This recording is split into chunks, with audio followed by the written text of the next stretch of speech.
to all of you in your class first of BSc third year laboratory. List of experiments हमने आपको already provide कर ही दी है। ये हम लोग डिपार्टमेंट में बैठ के डिसाइड करेंगे। एक दो एक्सपेरिमेंट आगे पीछे हो सकता हमको करने पड़े, लेकिन जो निश्चित रूप से एक्सपेरिमेंट्स इसमें होने हैं, रहने हैं, वो आपको शुरुआती एक्सपेरिमेंट्स हमने लिखे हैं। आपके पास थ्योरी पढ़ने के लिए 3 पेपर्स हैं। इलेक्ट्रॉनिक्स को आपने थर्ड पेपर में पढ़ना है। एक्चुअली लैब में जो एक्सपेरिमेंट्स इस बार सेटअप हैं थर्ड ईयर में, वो सारे इलेक्ट्रॉनिक्स के एक्सपेरिमेंट हैं।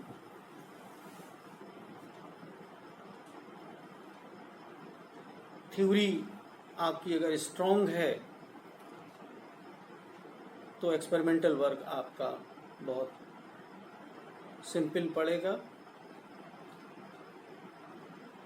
Time to perform the experiment is less in comparison to BSc Part 1 and BSc Part 2 experiments. Electronics की जो बेस है वो सेमीकंडक्टर है।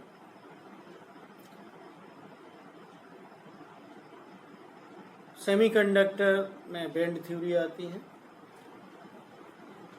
बैंड के आधार पर उसका कंडक्शन समझाते हैं हम लोग।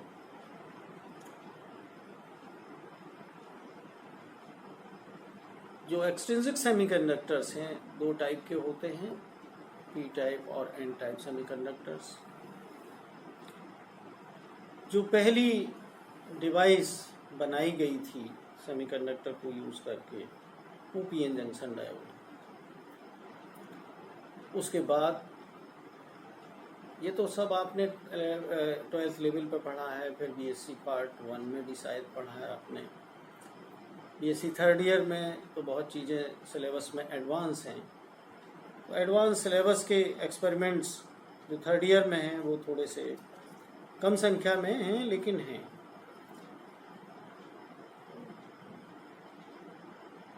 उस समय आपने थ्योरी में पढ़ लिया था, एक्सपेरिमेंट्स नहीं किए थे, लेकिन थर्ड ईयर लेवल पे बीएससी पार्ट 1 लेवल पे कराना उचित नहीं था। तो पहला जो सिंपलेस्ट एक्सपेरिमेंट है, जैसा कि आप देख रहे होंगे, to study the VI characteristics of PN junction diode and zener diode and then to determine the knee voltage. Theory में सब कुछ पढ़ा है। ये पहले से ही बॉक्स में अंदर सर्किट बना के बाहर केवल कनेक्शन पॉइंट्स आपको दे दिए गए हैं,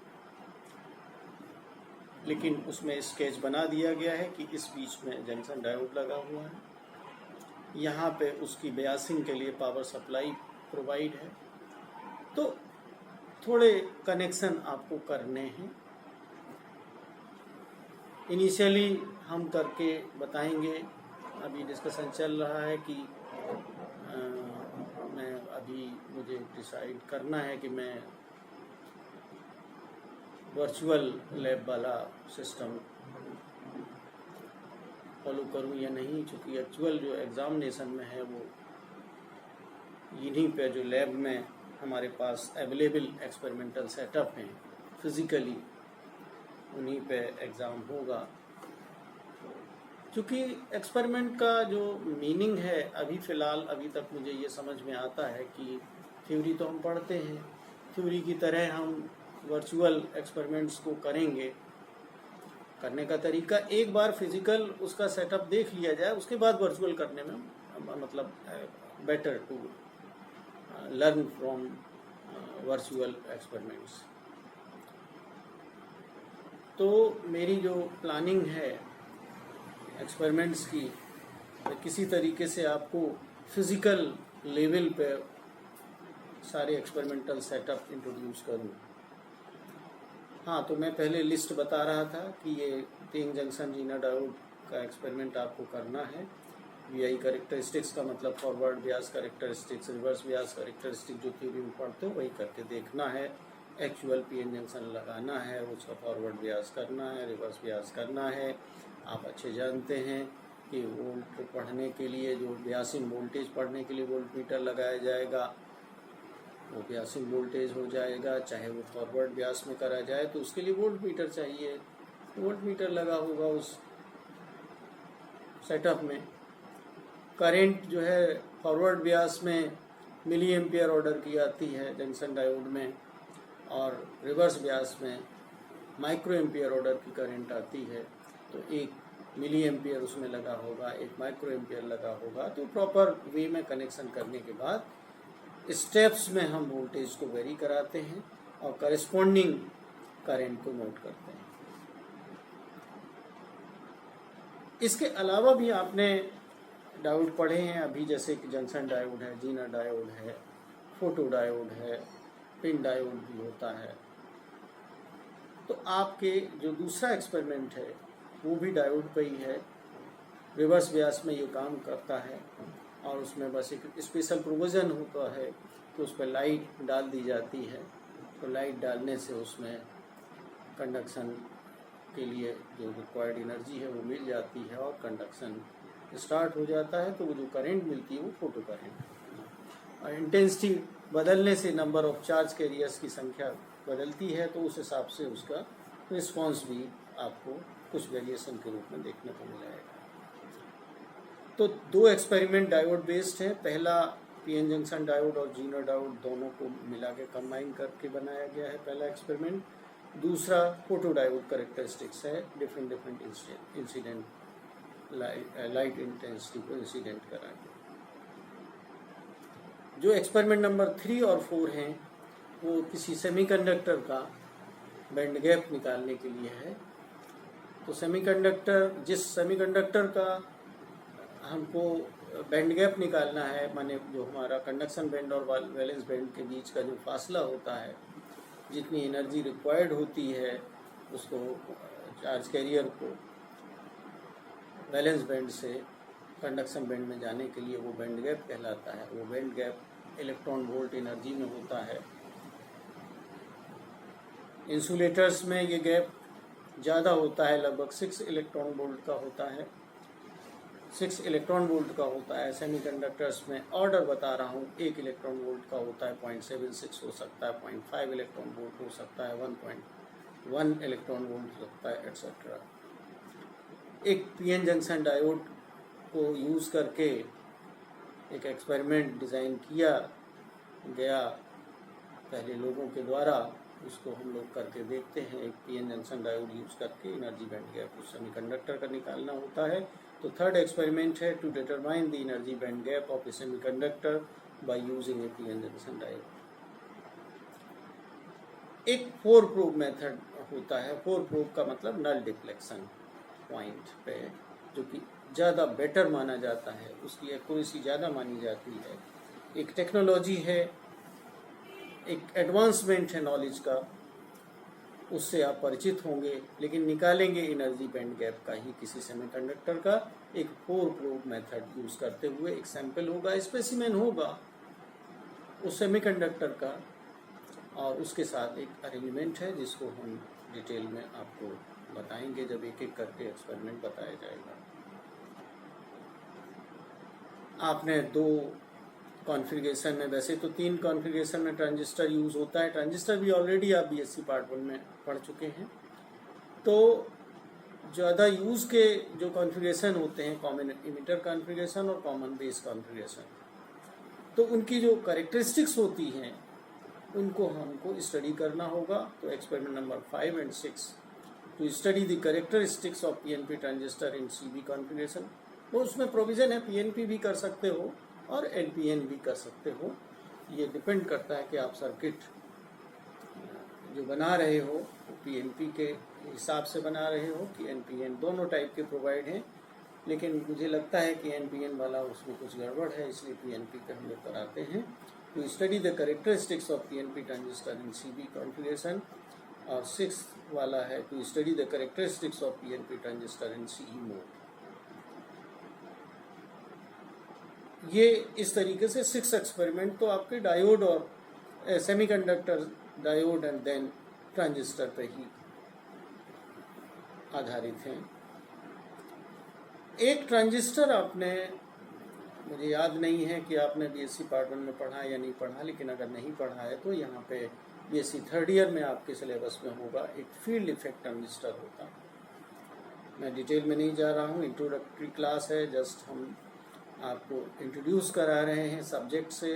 लैब में क्या गतिविधियाँ होंगी बारी बारी करके हम 2 पीरियड में यही सब बताएंगे। आज जो बता रहे हैं उसके बाद नेक्स्ट में भी जो चीज़ें बच जाएंगी वो नेक्स्ट में बताएंगे, फिर आगे की पॉलिसी डिसाइड करेंगे।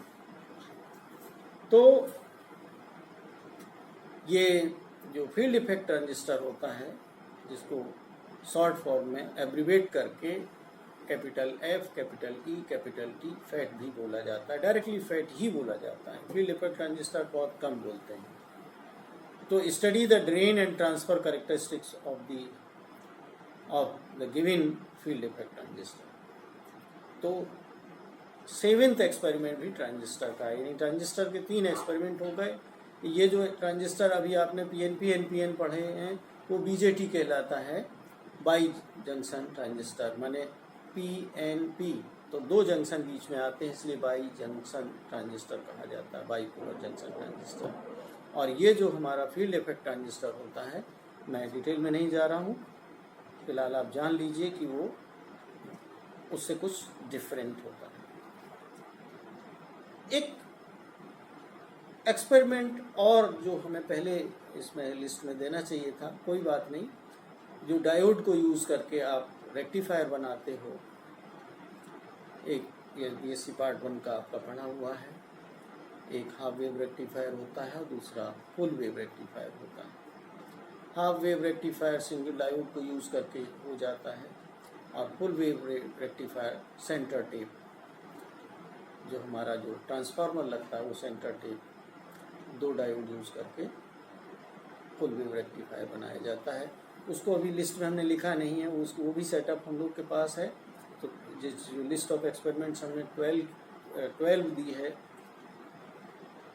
वो 13 की हो जाएगी कि हमें वो करना है।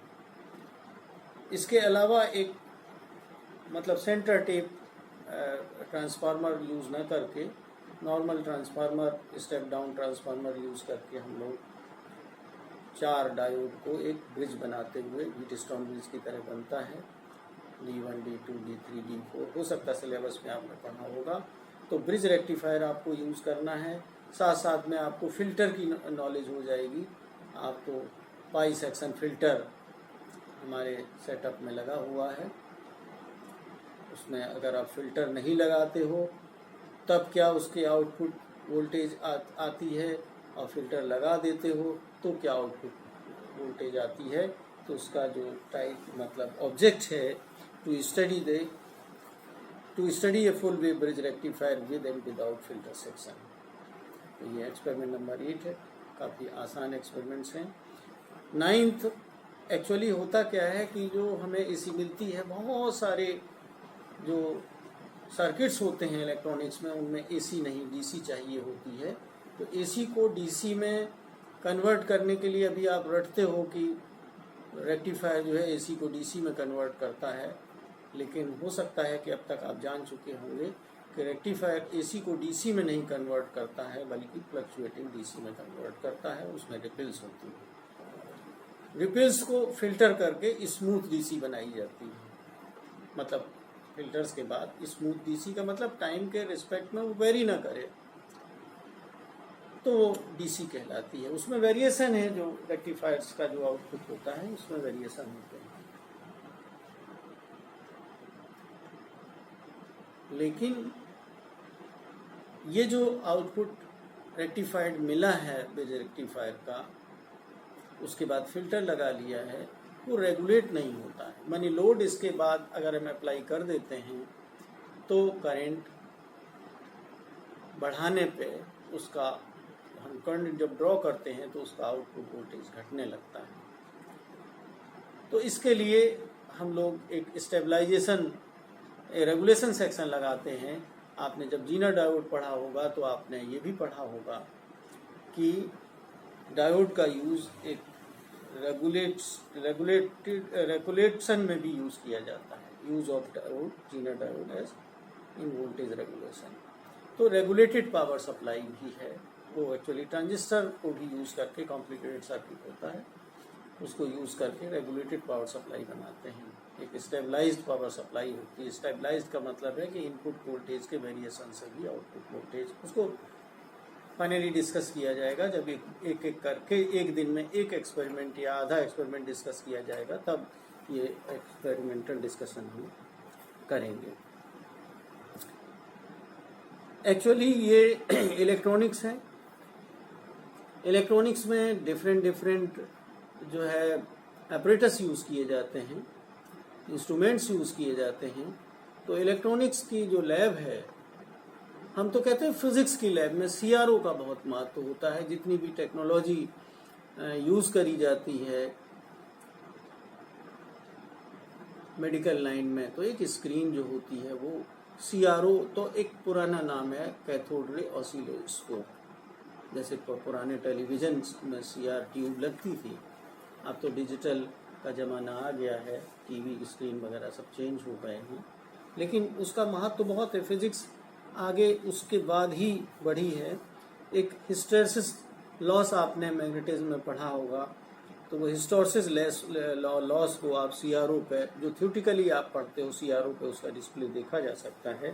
तो एक एक्सपेरिमेंट है to find the hysteresis loss per cycle for material of soft core, soft iron आप जैसे कहते हो, यूजिंग CRO। तो एक एक्सपेरिमेंट ये भी है।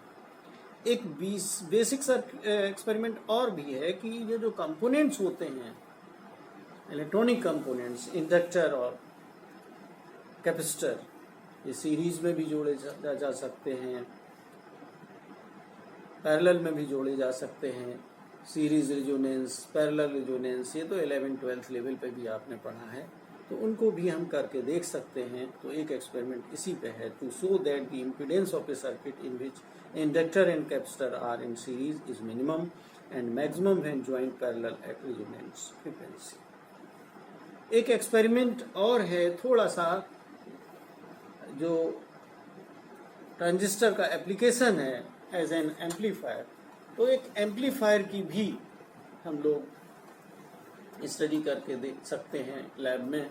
जो थ्योरी में आप पढ़ते हैं कि वो जो हमारा AC सिग्नल जो अप्लाई किया जाता है उसके इनपुट में, तो एम्पलीफाई होने के बाद उसकी जो डिफरेंट इनपुट फ्रीक्वेंसी का वेरिएशन, जो अल्टरनेटिंग सिग्नल होता है उसकी फ्रीक्वेंसी जो है, ये जो आती है हमारे घरों में जो पावर सप्लाई आती है, ये सप्लाई तो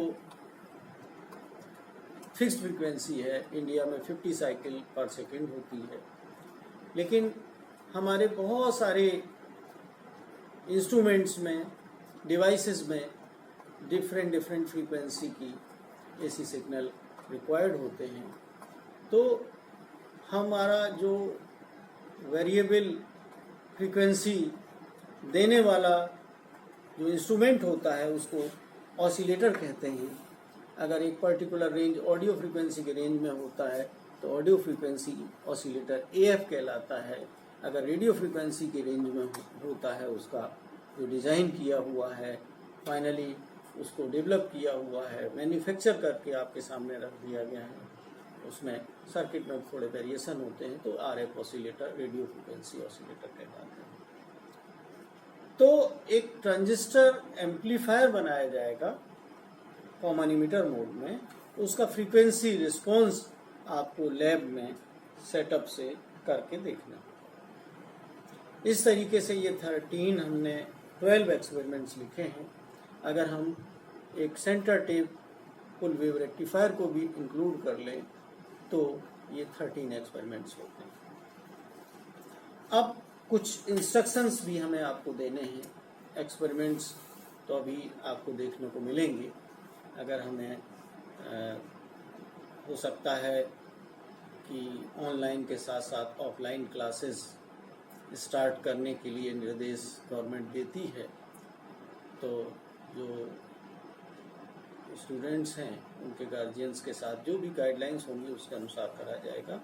और अगर ऐसे होगा तो हम जो पॉलिसी जो सोच रहे हैं, चूँकि फिजिकली प्रैक्टिकल का मतलब है स्वयं अपने हाथों से करके देखना, ये सर्किट सामने है, फिजिकली उसको जोड़ के और उसमें जो करंट का जो स्थितियां हैं, वोल्टेज की जो स्थितियां हैं, या जो भी और ऑब्जर्वेशंस लेनी है उनकी स्थितियों को सीधे सीधे रिकॉर्ड करके देखना और थ्योरी में जो पढ़ा हुआ है उससे मैच कराना।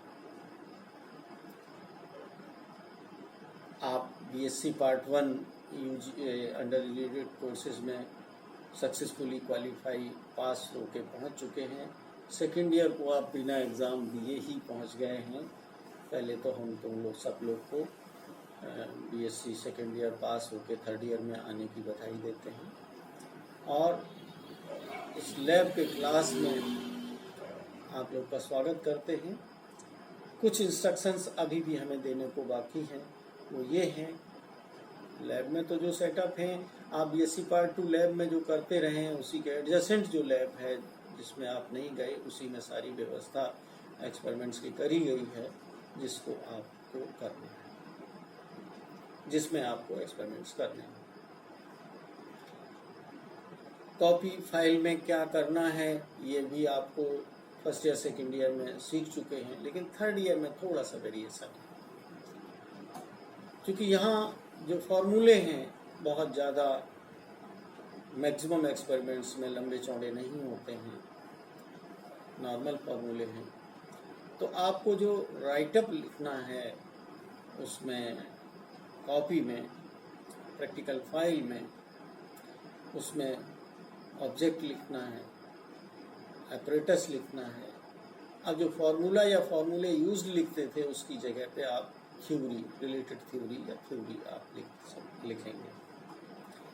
रही बात थ्योरी क्या लिखनी है, ये आप स्वयं पे इंडिविजुअली डिपेंड करेगा। जब हम बारी बारी से एक्सपेरिमेंट बताएंगे तब उसमें क्या क्या आपको इंक्लूड करना है। थ्योरी का मतलब आप अपनी थ्योरी बुक से उससे संबंधित नॉलेज को सीक्वेंस में, शॉर्ट में, हो सकता है 2-3 पेज, 4 पेज भी, 5 पेज भी, 6 पेज भी लिखने पड़े तो लिखिए। उसी से प्रैक्टिस होगी एग्जामिनेशन पॉइंट ऑफ व्यू से, और उसी से आपको सीखने को मिलेगा। वो आपको प्रैक्टिकल फाइल में लिखना है। उसके बाद ऑब्जर्वेशंस लेने हैं। ऑब्जर्वेशन टेबल बनाने के लिए जो संबंधित एक्सपेरिमेंट हैं उनकी जीरो एरर, जो भी इंस्ट्रूमेंट होगा उसकी लिस्ट काउंट तो लिखेंगे ही लिखेंगे। हाँ, मैं कोई थर्ड ईयर में अपने क्लास में कोई बुक नहीं रिकमेंड करता हूँ, बुक की आवश्यकता नहीं है। टेबल बनाना बहुत आसान होता है। फिर फर्स्ट ईयर सेकेंड ईयर में आपको गाइडलाइन की ज़रूरत थी, लेकिन अब बहुत ज़्यादा ज़रूरत इसलिए नहीं है कि आपको जैसे मान लीजिए वीआई कैरेक्टरिस्टिक्स नोट करनी है। मैं कोशिश करूँगा कि उसका मैनुअल आपको प्रोवाइड कराऊँ। हालांकि डॉक्टर डी.के. पांडे जी ने एक वेबसाइट बनाई है, बाद में बता दूंगा, उस पर उन्होंने मैनुअल बना के डाल रखे हैं, उनको भी यूज़ कर सकते हैं। नहीं तो मैं या तो उसी से डाउनलोड करके या बुक के बजाय, ये ऑब्जेक्ट तो आपको लिखा दिया गया है। ऑपरेटर्स आप सामने देख रहे हैं कि एक पैनल है जिस पर ये चीज़ें फिट हैं। 4 डायोड्स हैं ब्रिज रेक्टिफायर में, उसके साथ उसके बेयासिंग के लिए मतलब जो भी चीज़ें लगाई गई हैं उन सारे कंपोनेंट्स को आप देख के स्वयं ऑपरेटर्स रिक्वायर्ड जो सामने दिख रहा है एंड कनेक्टिंग वायर्स हो ही जाएगा, उसमें जो कंपोनेंट्स लगे हैं। थ्योरी वाली बुक से आप लिख सकते हो। ऑब्जर्वेशन टेबल जो बनानी है, सीरियल नंबर, अब जैसे मान लिया वीआई कैरेक्टरिस्टिक लिखनी है तो बेयासिंग वोल्टेज एक कॉलम में आ गया, फिर current in forward Vyas IF आपने लिख दिया, मिली एम्पियर लिख दिया, और बस 2 पर 3 बस बन गई। 3 कॉलम बन गए और यही सब लिख दिया। सीरियल नंबर से जो जो रीडिंग आ गई हैं, 8 रीडिंग से 10 रीडिंग, अब उसके लिए बुक को कंसल्ट करने की क्या ज़रूरत है, मैनुअल की भी क्या ज़रूरत है। इसी तरीके से हम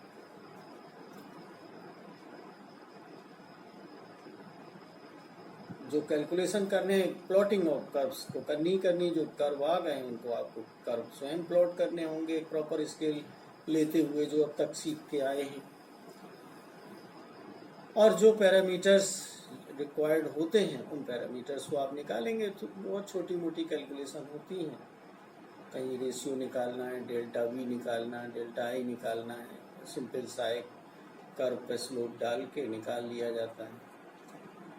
हाँ, एक जो सबसे इम्पोर्टेंट चीज़ है, रिजल्ट की जगह रिजल्ट्स एंड डिस्कशन।